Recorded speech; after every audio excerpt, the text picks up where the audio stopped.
જીવનના મહત્વના ઉત્સવોમાંનો એક છે.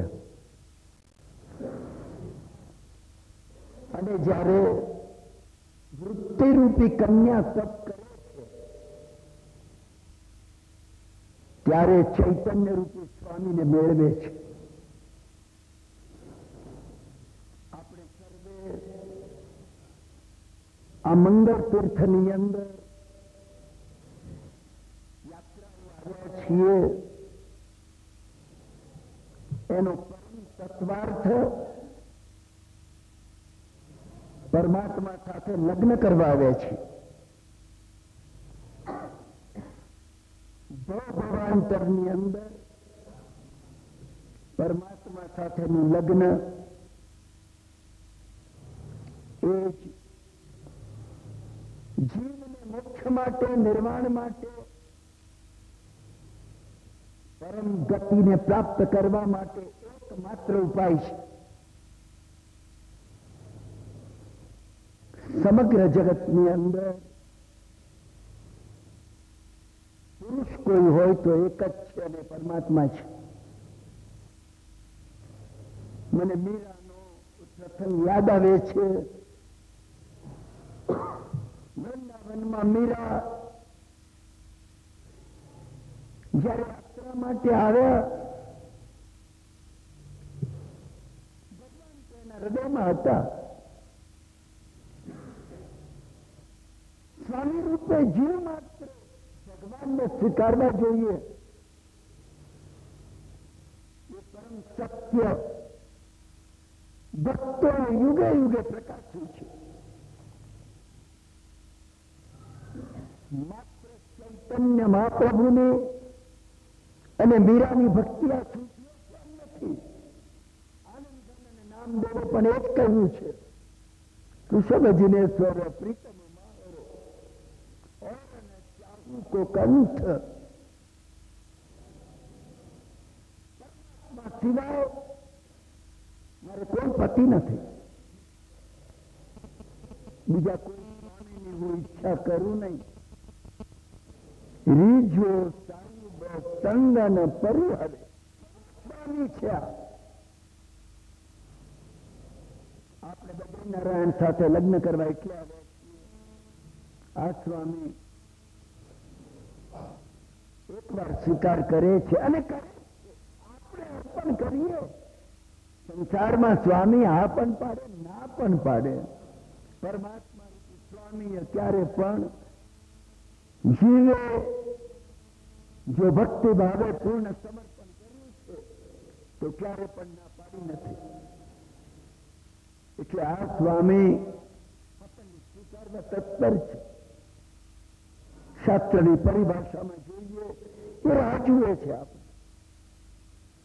પણ વિરાટ આપણામાં જાગવો જોઈએ. સંગન પરિહરે ત્રણ ભુવનની અંદર પરમાત્મા એવું પરમ ચૈતન્યવંતું તત્વ છે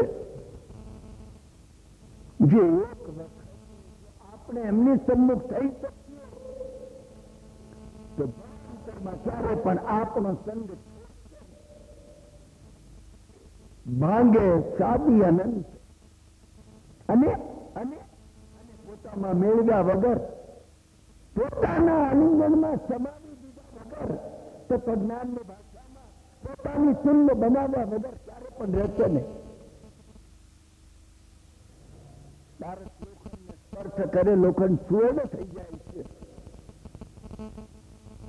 પરંતુ જો પરમાત્મા સ્પર્શ કરવામાં આવે એ પારસ બનાવી દે. વિશેષતા છે આ પરમાત્માની. મીરાબાઈ યાત્રા કરી ઈસાઈજીને મળવા માટે જયારે વૃંદાવનની હવેલી પાસે આવ્યા, ચોકીદારે ના પાડી. ચોકીદારે કહ્યું, અમારા ઈસાઈજી કોઈ સ્ત્રીનું મોઢું ક્યારે પણ જોતા નથી. અને મીરાએ પ્રત્યુત્તર આપ્યો. મીરાએ કહ્યું, નાના ગોસાઈને જઈને પૂછ, વૃંદાવનમાં કૃષ્ણની પછી બીજા પુરુષનો જન્મ ક્યારે થયો? દરવાન ડગાઈ ગયો. છૂટતા વાળ વાળી જાજરમાન એવી જેની આંખોમાંથી તેજ નીકળતું હતું એવી આ સ્ત્રીને જોઈ રહ્યો. એ સ્ત્રી નહોતી, એ મીરા હતી. દંતકથા કહે છે રાધાનો અવતાર હતી. ચૈતન્ય મહાપ્રભુને દંતકથાઓ ભગવાન કૃષ્ણના અવતાર રૂપે માને. અંદર એક વખતે પ્રભુ રુદન કરતા હતા. રૂક્ષ્મણી એમને પૂછ્યું, ભગવાન તમે રડો છો? સર્વભુવનના આંસુ નિસ્તાર્યા એવા પરમાત્મા આંસુ હોય. પ્રભુનું રુદન વધતું જ ગયું. પ્રભુએ પ્રત્યુત્તર નહીં આપ્યો. ઘણી ગંભીર વાત છે, હું તમને કહું છું. ઘણી ગંભીર વાત છે. શાસ્ત્રો જ આવી અદભુત વાત આપણને કહી શકે. અને રાજા એટલામાં રાધા આવી પહોંચી. રાધા આવતા જ રૂક્ષ્મણીએ કહ્યું, સત્યભામાએ કહ્યું, પ્રભુ કેમ રડે છે એનો પ્રત્યુત્તર અમને આપતા નથી. તમે આપશે. રહસ્યમય વાત છે. તમે માનતા નહીં કે રાધા ભગવાનને સત્યભામા રૂક્ષ્મણી અષ્ટાગ્ર મહિષીઓ કરતા વધારે વાલી છે. વાલી છે, યુગે યુગે વાલી છે. કોણ છે રાધા? રાધા આરાધિકા શક્તિ છે. આરાધનાની પરમ શક્તિ જે છે એના મૂર્ત સ્વરૂપને શાસ્ત્રકારો રાધાનું નામ આપ્યું. રાધા અને કૃષ્ણના મંગળમય પ્રેમ પ્રસંગોને તમે નથી સમજી શક્યા. એ સમજવા માટે ત્રીજી આંખ ઉઘડવી જોઈએ. શાસ્ત્રનું કોઈ જ્ઞાન આપણને કામ નહીં લાગે. મહાત્મા જે અનુભવનું જ્ઞાન પીરસ્યું છે એ જ્ઞાનની જો સ્પર્શના થઈ શકે, એ જ્ઞાનની જો સ્પર્શના થઈ શકે તો હું અને તમે રાધાને ઓળખી શકશું. જ્યાં સુધી રાધાને નથી ઓળખતા, કૃષ્ણને ઓળખવાની વાત ક્યાં? સાચું ઓળખશું. શક્તિ સાથે જો તન્મય ન બનીએ, જીવનમાં જો આરાધના પ્રગટ ન થાય, ત્યાં સુધી રાધા ઓળખાતી નથી. અને મહાત્માઓએ કહ્યું છે, રાધા તું ભાગીની કોણ તપસ્યા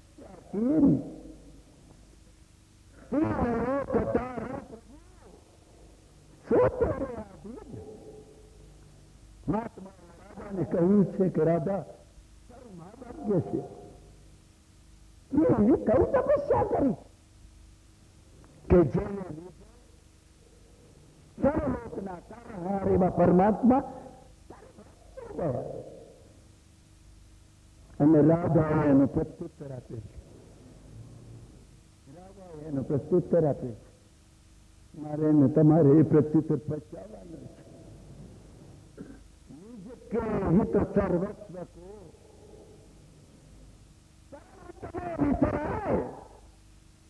શાસ્ત્રકારે કહ્યું છે, રાધિકા તત્વ મારા અને તમારામાં કઈ રીતે જાગૃત થઈ શકે? નિજ કે હિત સર્વસ્વ કો પરહિત મેં વિસરાય. રાધા અને પોતાના હિતને, પોતાના સ્વાર્થને,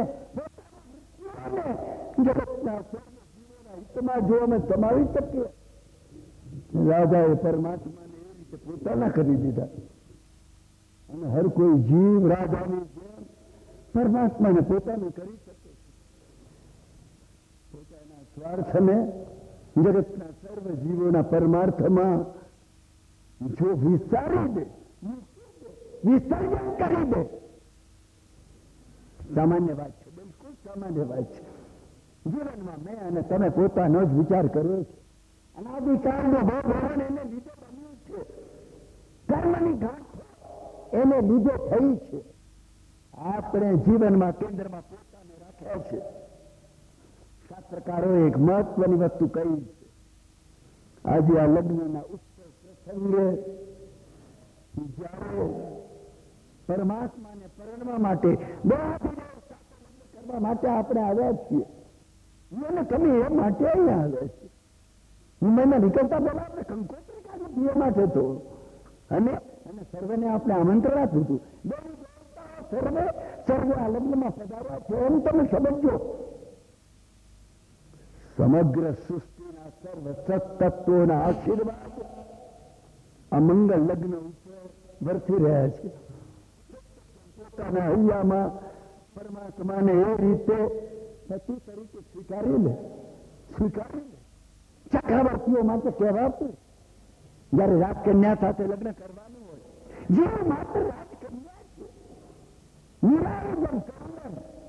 વૃંદાવનની અંદર ભગવાન કૃષ્ણની પછી બીજા પુરુષનો જન્મ થયો અને જઈને દરવાને જયારે અંદર કહ્યું કોઈ જાજરમાન સ્ત્રી એની આંખમાંથી તેજના કિરણો નીકળે છે એવી એક સ્ત્રી એને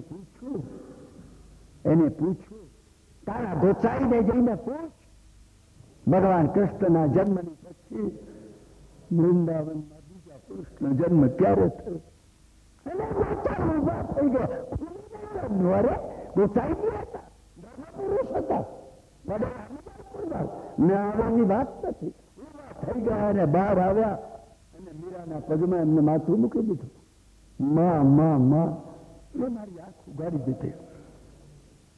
મારી અને તમારી પર જો આંખ ઉઘડી છે, એ આંખ ઉઘડી છે એટલે આપણે આ યાત્રા આવ્યા છીએ. પરમાત્મા આપણો પોતાનો સ્વીકાર કરવા માટે તત્પર છે. મેં કહ્યું એમ ચક્રવર્તીના લગ્ન થાય ત્યારે રાજકન્યા સાથે લગ્ન કરવા ખાડું મોકલવામાં અને આપણે પોતે ચક્રવર્તીઓના ચક્રવર્તી પરમ ભટ્ટા ધર્મ ચક્રવર્તી એવા પરમાત્મા સાથે લગ્ન કરવા દે છે. આજે આપણા લગ્ન થયા છે એમ તમે માનજો. તમારા ભાવ જગતની અંદર આજના આ દિવસને તમે પરમ પવિત્ર, પરમ ઉજ્જવળ, પરમ કલ્યાણમય સમજો. લગ્નની મોટામાં મોટી શરત, પરમાત્મા સાથેના લગ્નની મોટામાં મોટી શરત એક જ છે, અનકન્ડિશનલ સરેન્ડર. કોઈ વિકલ્પ નહીં. સ્વામીની ઈચ્છા એ જ આપણી ઈચ્છા. એ જ વાત છે. બાઇબલમાં એ જ કહ્યું, let thy will be done, not mine. એને પિતા તરીકે સંબોધન કર્યું. અરે ભારતમાં જે જીસસનો જન્મ થયો તો પ્રભુને પ્રિયતમ તરીકે સંબોધન કર્યું. એક પિતા છે, એક માતા છે, એક મિત્ર છે. પરમાત્મા શું નથી? પરમાત્મા શું નથી? આ ભાન જયારે આપણને જાગી જાય છે. બધા પંથો, બધા મતાંતરો એનાથી પરે એવું જે પરમ તત્વ છે. એકવાર જો આપણને આ ભાવ જાય, આપણે આ ભાવ કરવાનો છે. મારે અને તમારે કોઈ ભાવ કરવાનો હોય, નમ્ર પૂર્ણ કરવાનો છે. સ્વામીની ઈચ્છા એ જ આપણી ઈચ્છા, એ જ આપણી ઈચ્છા. શાસ્ત્રકારોએ આ વાતને સુંદર રીતે કહી છે. જેમ મેં તમને ગંગોત્રીમાં સ્વાધ્યાયમાં એ પ્રસંગ કયો હતો, મને પ્રસંગ રિપીટ નથી કરવો, પરંતુ એ પ્રસંગમાં ભગવાને રામ ભગવાને જ્યારે હનુમાનને પૂછ્યું, હનુમાન તું કોણ છે? પિતાજી હનુમાનને ઓળખી શક્યા નહોતા. ભગવાન સિવાય હનુમાનને કોણ ઓળખી શકે? જે ભગવાને ભરતને કહ્યું, ભાઈ ભરત, હું હનુમાનનું ઋણ વાળી નહીં શકું. ત્રણ જગતના સર્વ જીવોનું ઋણ વાળવાને સમર્થ છે. એની અચિંત શક્તિ અને અચિંત સામર્થ્યને તત્વના પરમાત્માના અચિંત સામર્થ્યને હું અને તમે કલ્પી નથી શકતા. આપણે શું કહી શકીએ? કોણ માત્ર છીએ આપણે? જ્યાંથી મન અને બુદ્ધિ પાછા ફરે છે વિચારો ત્યાં પહોંચી શકતા નથી. વિચારોમાં પહોંચી શકતા નથી. એટલે મારા અને તમારા એકત્ર થઈને આપણે જે અહીંયા આવ્યા છીએ ને એના હજી સંસારમાં પરિચ્છિન્ન થયેલા અરે યોગી પુરુષો જેના પરમ રહસ્યનો ત્યાગ પામી શકતા નથી. પામી શકતા નથી. એવું જે પરમાત્મા તત્વ છે એની પાસે જયારે આપણે આવ્યા છીએ એ વખતે એને ઓળખવું કપડું છે. સીતાજી ભગવાનની શક્તિ પણ એને ન ઓળખી શક્યો એમાં એનો વાંક નથી. શક્તિમાન જ એને ઓળખી શકે. અને શક્તિમાન 3 ભુવનમાં 3 કાળમાં એક જ પરમાત્મા છે.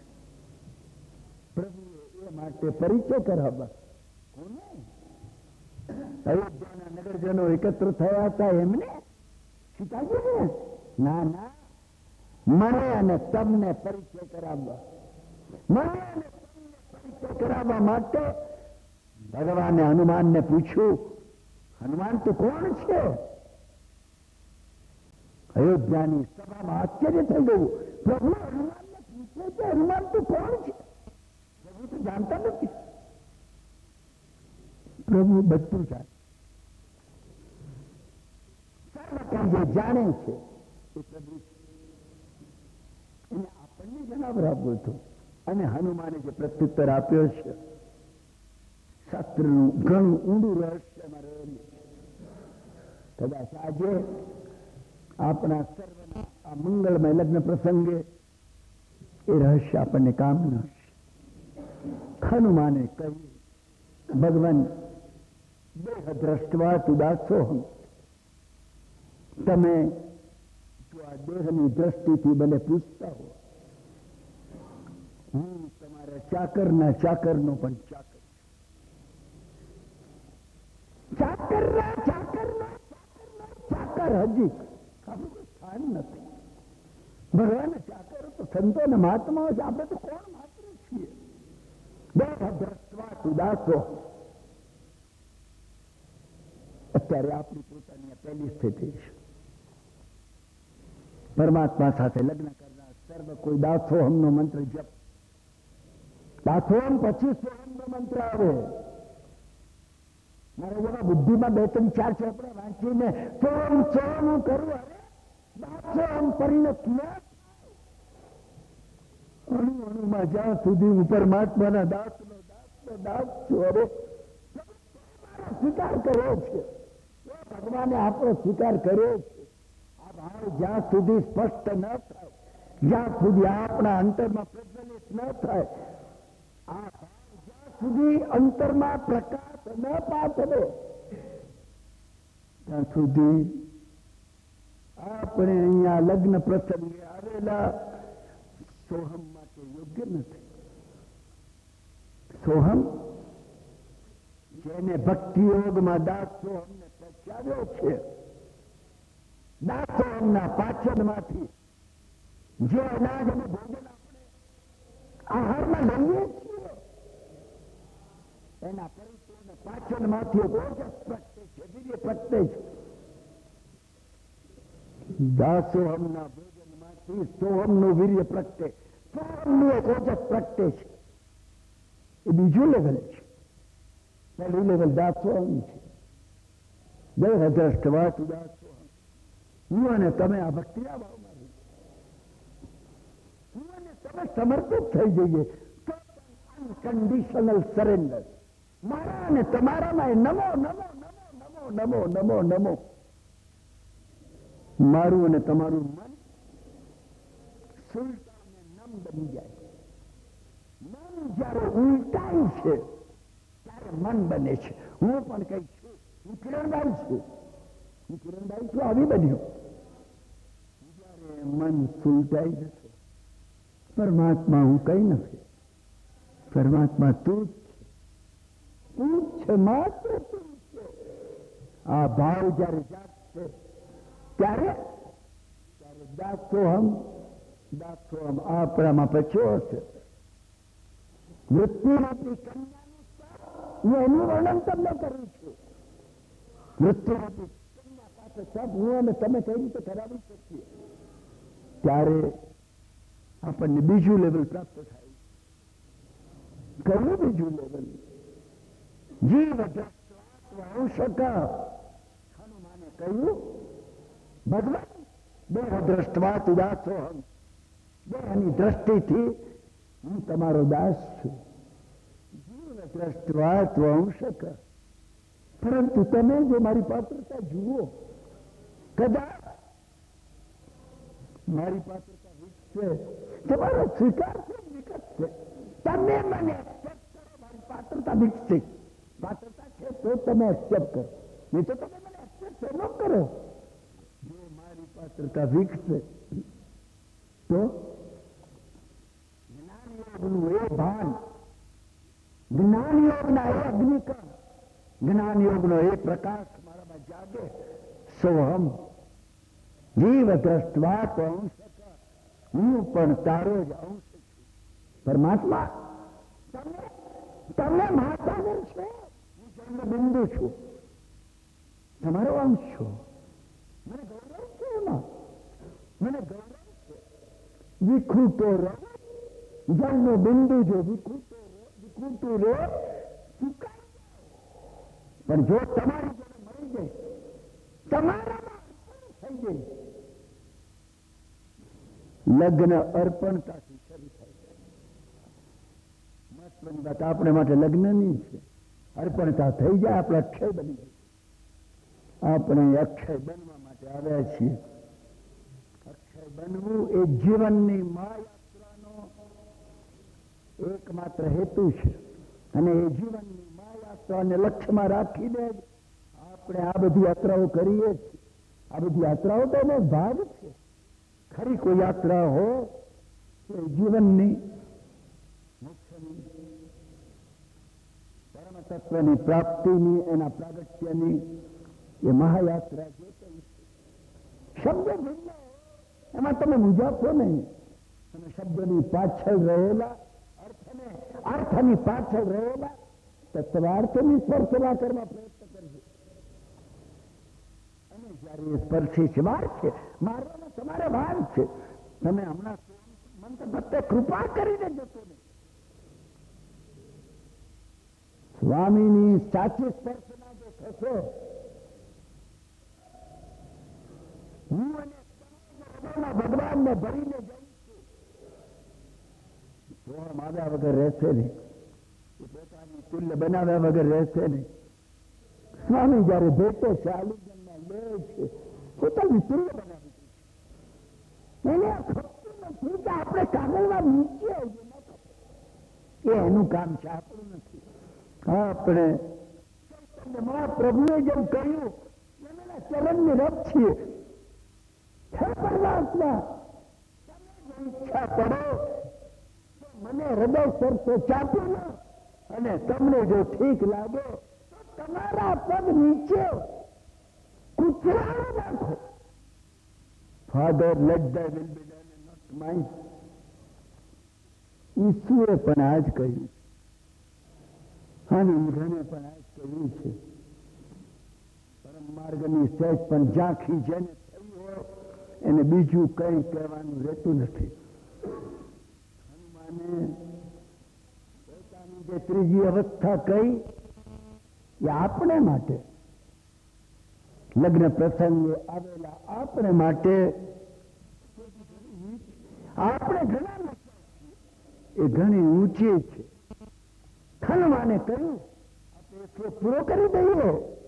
દેહ દ્રષ્ટવાત ઉદાસોહમ, જીવ દ્રષ્ટવાત અંશક, આત્મ ભગવાન તમે મને આત્માની દ્રષ્ટિથી પૂછો છો? તમે છો, તમે છો એ જ હું છું. તમે મહાન તત્વજ્ઞાનીઓએ કહ્યું, શંકરાચાર્ય જેવા, અષ્ટાવક્ર જેવા એમને ફરમાવ્યું છે કે પરમાત્મા, તમે મારું પ્રતિબિંબ છો. પદાર્થ હું છું, તમે તો પ્રતિબિંબ છો. દેહ દ્રષ્ટવા તુદાસ્યહમ જીવ દ્રષ્ટવા સક આત્મ દ્રષ્ટવા સ્વભામેવ ઇતિ મેં નિશ્ચિતા મતિ. આજ મારી નિશ્ચિત મતિ છે. પેલું લક્ષ્ય ઘણું ઊંચું છે. એ લક્ષ્યને આપણે વૃત્તિમાં ન લાવીએ, નહીં તો અહંકાર ઉભર્યા વગર રહેશે નહીં. અહંકાર રાવણની માફક રાહ જોતો હોય છે, માફક રાહ જોતો હોય છે. નળના બોળમાં ક્યારે પ્રવેશ કરી જાય. મારે અને તમારે દાસોહમના મંત્રને સિદ્ધ કરવાનો છે. અને સ્વામી પોતે, પરમાત્મા પોતે પોતાને હાથે એક વાર એ સોહમનો મંત્ર આપશે. તમને ને મને અનુભવ, હું તમને ખાતરી આપું છું.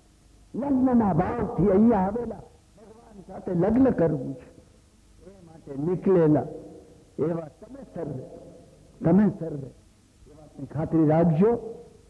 આ પરમાત્મા કોઈને નિરાશ કરતા નથી, કરે નહીં.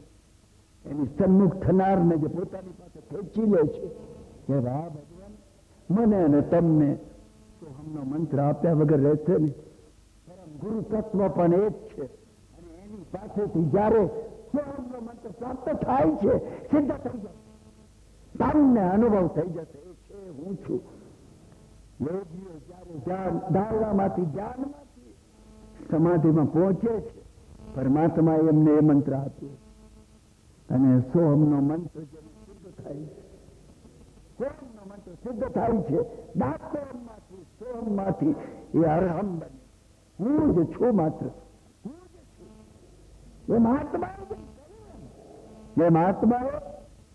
મહાત્માએ કહ્યું છે બીજું આ જગતમાં અષ્ટાવક્ર નામના મહાત્માએ કહ્યું છે પંચભૂતાત્મકમ વિશ્વમ.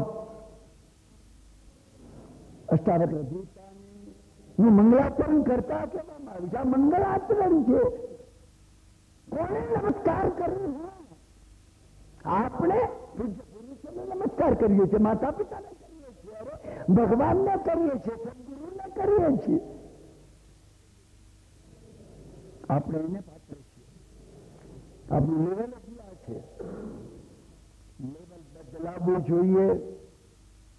પાત્રતા આવે તો જ લેવલ બદલાય. પાત્રતા લાવવી જોઈએ. લેવલ બદલાય ત્યારે ઉપરના લેવલો ખુલે છે. ખુલશે, તમે એની ચિંતા નહીં કરો. અને એક દિવસ લેવલ આવે છે.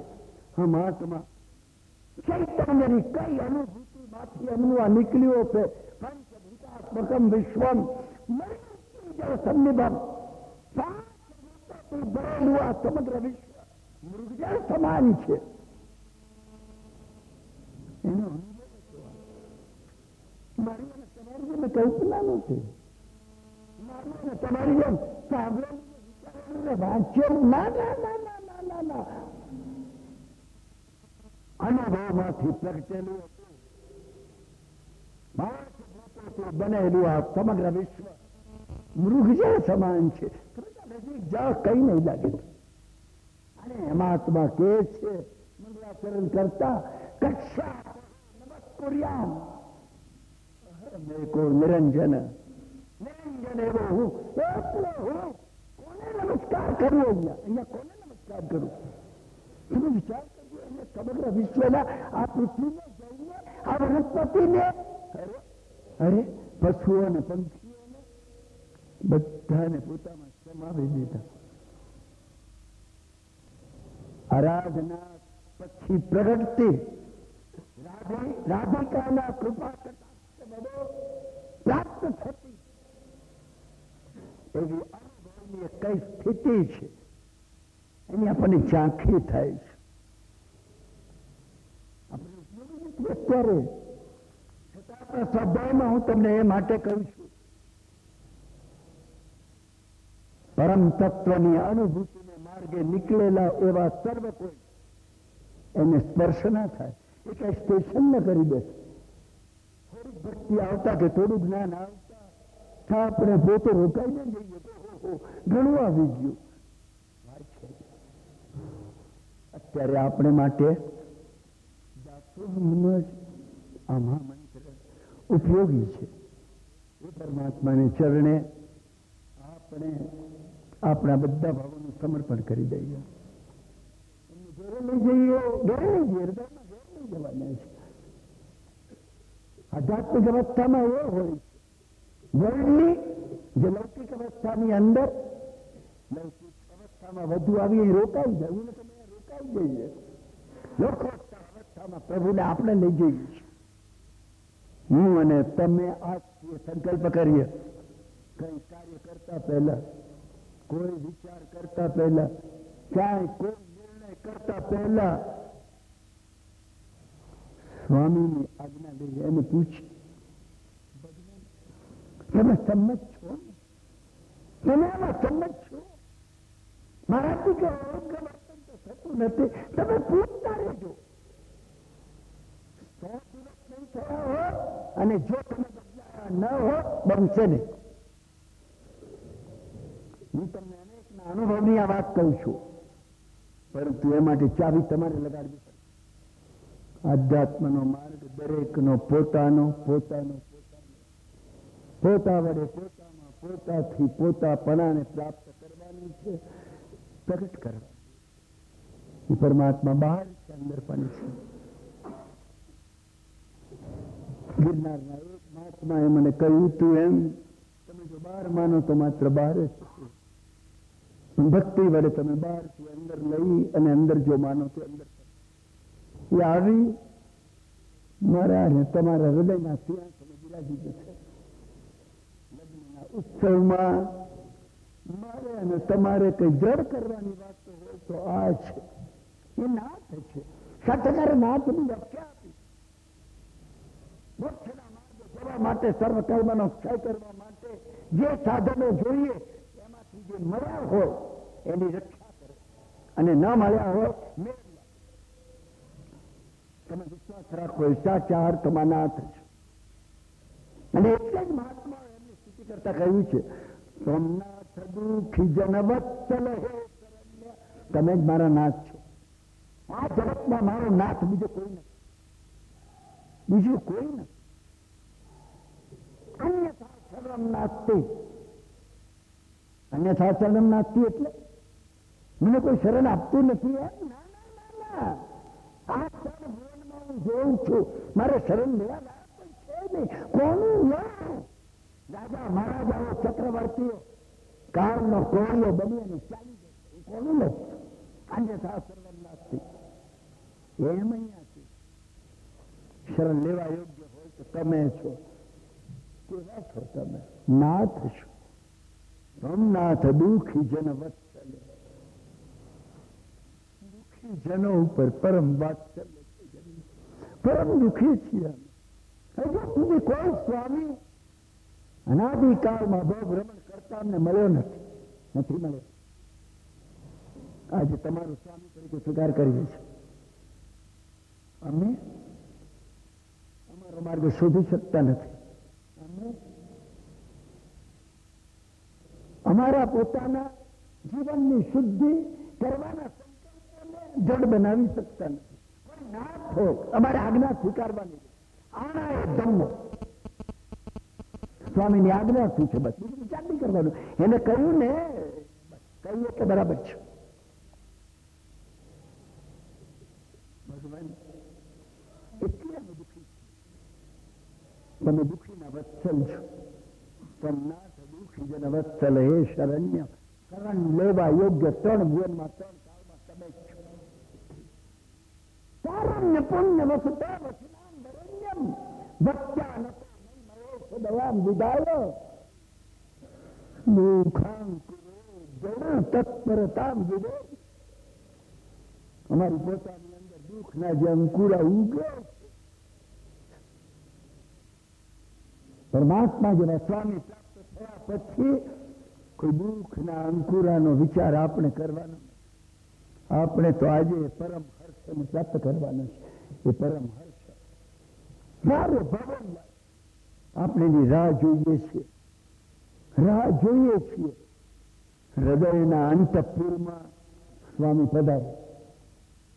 એ અંતઃપુર પણ આપણું પોતાનું હૃદય છે. તમે જો રાહ જોતા શીખ્યા હશો, તમે એની જો રાહ જોશો, એ આવ્યા વગર રહેશે. એ અવશ્ય આવશે, એ અવશ્ય આવશે.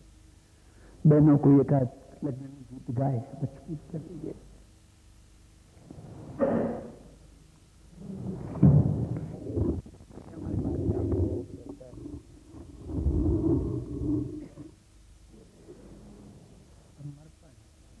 अभी लग्न और समर्पण की जितनी बात हुई, जो प्रवचन दिया आपने, वस्तु स्थिति जो यही है कि ये भूमि जो है तपस्या की भूमि है. तपस्या का मतलब ही समर्पण होता है ईश्वर के प्रति. हम कितना अधिक से अधिक समर्पण कर सकते हैं. यहाँ पर ईश्वर ने आगे भगवान नारायण ने आगे खुद तपस्या की है. उदाहरण दिया उन्होंने.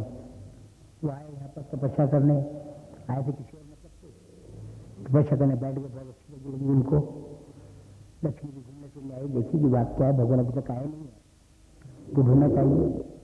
ढूंढते ढूंढते वो यहाँ तक आई. देखा भगवान तपस्या करने बैठे हुए हैं, तो अब उनको डिस्टर्ब तो नहीं करना चाहिए इनको. तो उन्होंने बेर, बद्री, संस्कृत में बद्री बेर को कहते हैं, तो उन्होंने पेड़ का रूप रखा. उस युग में यहाँ पर पूरे बद्री के पेड़ के पेड़ होते थे, तो बेर का रूप रखा और उसके अनुसार उन्होंने उनकी पर छाया की. छाया करने के बाद में तपस्या करते रहे भगवान. तपस्या करने के बाद में होता यह है कि जब उनकी तपस्या होती है, मतलब खत्म हुई, तो उन्होंने कहा कि क्या किया जाए. उन्होंने यहाँ पर जो महत्व है, सेवा करने वाले का महत्व ज्यादा है, सेवा करवाने वाले का महत्व इतना नहीं है. क्योंकि लक्ष्मी ने पूरी तरह समर्पण किया भगवान के प्रति, कितनी बड़ी महत्ता हो गई. उन्होंने अपने आप को उनका जो तपस्या कर रहे थे उसमें विघ्न न पड़े, उसके लिए उन्होंने बेर का रूप लिया. उनकी साधना मतलब यथावत चलती रहे, इसके लिए उन्होंने इतना किया. तो कहने का मतलब है कि यहाँ पर आकर हम किस रूप में कितना समर्पण भगवान के प्रति कर सकते हैं, तपस्या का यहाँ मुख्य उद्देश्य यह है. मतलब ये कि हमें परीक्षार्थी बनना चाहिए, परीक्षक नहीं बनना चाहिए. हमारा काम केवल प्रश्न पत्र हल करने का हो. जिस तरह विद्यार्थी बिल्कुल अपनी तरह से तन-मन से बिल्कुल व्यस्त रहता है अपने आगे की पढ़ाई के लिए, आगे के अध्ययन के लिए, और फिर बाद में परीक्षा में बैठता है, उसको ये नहीं मालूम कि हम पास होंगे या फेल होंगे. वो तो निर्णय उसके हाथ में रहता है, परीक्षा के हाथ में. तो ठीक इसी तरह से हम अपने जीवन को परीक्षार्थी के रूप में ही जाने समझें, और ये सब उसके ऊपर छोड़ दें कि वो किसको कितना अंक देता है, कितने किसको मार्क देता है, कितना क्या करता है.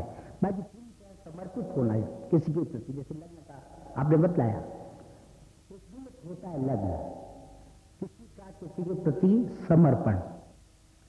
अब समर्पण एक पत्थर रख दिया हमने, एक निमित्त बना वो, उसको हम भगवान मान लें, कुछ भी मान लें, लेकिन जब तक कि हम उसके मतलब उसको निमित्त को एकाग्रता से उसमें नहीं देखेंगे, तब तक हम उसको प्राप्त नहीं कर पाएंगे. इसका एक छोटा सा उदाहरण हम खाली केवल एकलव्य का दे सकते हैं. उससे बड़ा और अच्छा उदाहरण हमें नहीं मिलेगा कहीं पर भी, हमारे इतिहास में न हमारे पुराणों में. एकलव्य था, एक छोटा सा बच्चा था, गया द्रोणाचार्य के पास में. द्रोणाचार्य ने भगा दिया. इतना बड़ा आर्टिस्ट तो नहीं था वो कि उसने पत्थर की मूर्ति, मतलब वो मूर्ति गढ़ता द्रोणाचार्य की, उठा के पत्थर रख दिया. मन उसका एकाग्रता, उसके एकाग्र मन जो है पत्थर के ऊपर रहा, तन उसका भगवान चढ़ाने में रहा. डर उसको ये रहा, उसका मन उसको निर्देश देता कि यदि गलत बाण चलाएगा, धनुष चलाएगा तो गुरुदेव नाराज होंगे. तो लिंक उनका उस बच्चे का उस मूर्ति के अंदर रहा, उसका जो लगाव, उसका समर्पण, उसकी भावना, क्या उसने केवल इस भावना और समर्पण से ही इतना बड़ा धुरंधर धनुष चढ़ाने वाला हो गया कि उसने अर्जुन को पीछे छोड़ दिया। हम अधिक से अधिक कितना भगवान के प्रति समर्पण कर सकते हैं कि आजकल तो व्यस्त जीवन है, आदमी की लाइफ बिल्कुल मैकेनाइज हो गई है, बहुत कम टाइम मिलता है। फिर भी मैं आप लोगों से इतनी ही सलाह दूंगा, ज़्यादा ज़्यादा जितना बन सके उतना ईश्वर के प्रति कीजिए, याद कीजिए। यही मैं आपको सलाह दूंगा।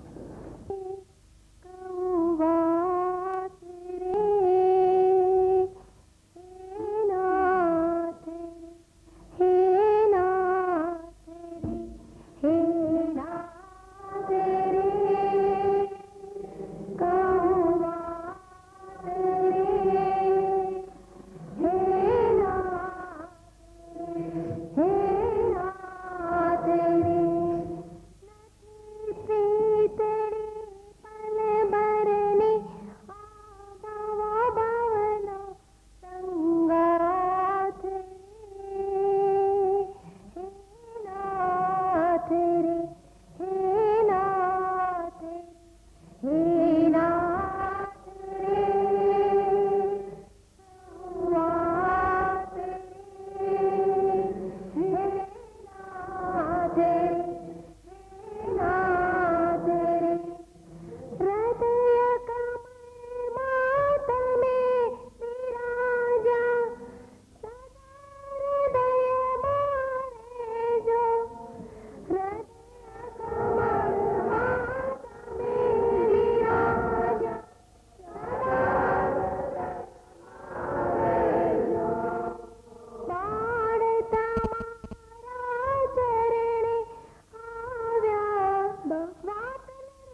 बड़े बड़े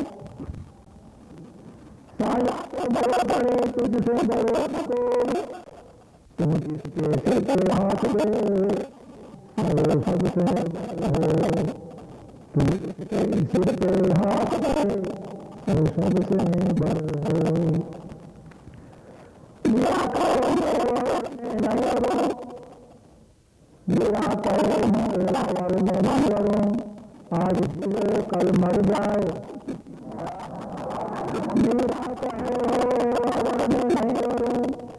आज जिए कल मर जाए हमको वरों के गोपाल में मारो चूल अमर हमको वरों के गोपाल में मारो चूल अमर अमरपति में अमरपति में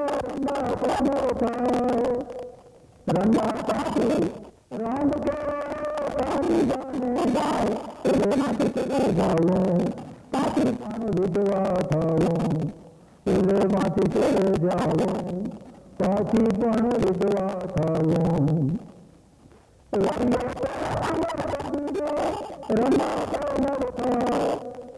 रंगा पाती राम को पानी जाने जाए उले माती चले जाओ पाती पान विधवा थाओ उले माती चले जाओ पाची पण विधवा थाओ। बात नादो बात नादो देखी दिए दुख मांगता नहीं फिर सती नहीं टेक भले उमरदार में बाड़ा एना माते वेश से काला भले उमरदार में बाड़ा एना माते वेश से काला।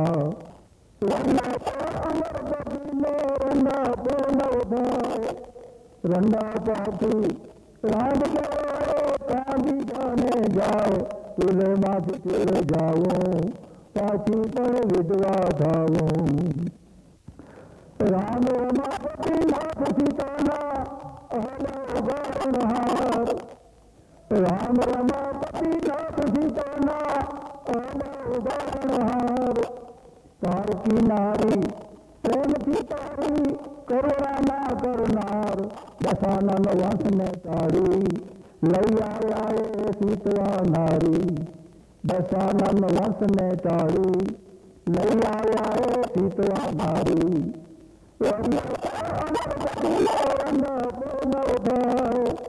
रंडा पाती राज करो जाने जाओ तुले माती चले जाओ पाछी पण विधवा थाओ। राजा कान में की दो धने नो अवतार राजा कान में की दो धने नो अवतार पटरानी पट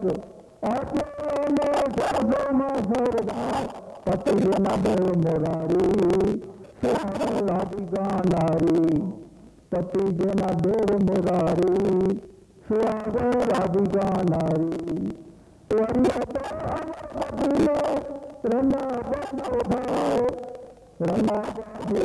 राम करो काजी जाने जाओ तुले माथी चूले जाओ पाछी पण विधवा थाओ।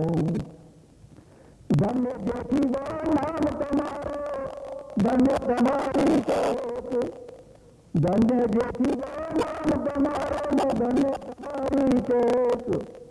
सार नथी संसार में जाने धनी धारो एक अमर जेनु नाम से आजे सुकीर्ति सगळे गाजे अमर जेनु नाम से आजे सुकीर्ति सगळे गाजे।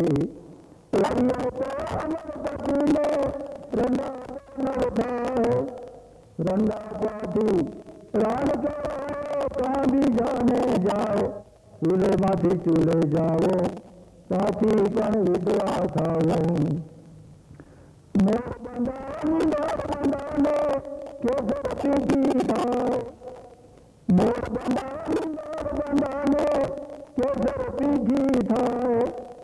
कईक बिचारा कान कन्हैया आतो भरेला जाए एकलड़ी अगड़ा मेली कहो एनो कौन से बेली एकलड़ी अगड़ा मेली कहो एनो कौन से बेली रंगा को अमरपति ने रंगा को न उठाओ रंगा पाती राज करो कांदी जाने जाओ चूल्हे माथे चूल्हे जाओ पासी पण विधवा थाओ चोरियों सीमा मुकी जाए चोरियों सीमा मुकी जाए कार जाओ चालाक चंदूगा एक पछी एक खाओ कयो कईक मान जो मारो अंते तन खाक तमारो कयो कईक मान जो मारो अंते तन खाक तमारो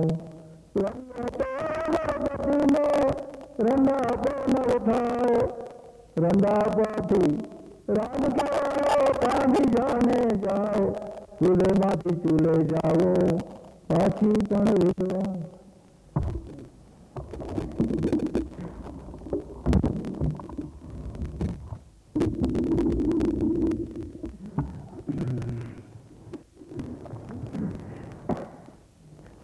हिमालय की मंगल यात्रा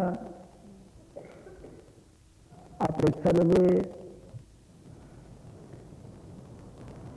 મુંબઈથી નીકળીને જન્મોત્રી ગંગોત્રી ગૌમુખ ભગવાન કેદારનાથ અને ભગવાન બદ્રીનાથ હિમાલયની ઉત્તરાખંડની આ અત્યંત અગત્યની મહત્વની યાત્રા पूरी थाय छे बार बार यात्रा पूरी थाय छे त्यारे आपणी अंदर यात्रा शरू थवी जोईए अने आपणे दरेके अंदरनी यात्रा शरू करवा माटे तत्पर छे आ मंगल यात्रामां घणी महत्वनी कोई जग्या होय कोई स्थान होय भगवान बद्रीनारायणनुं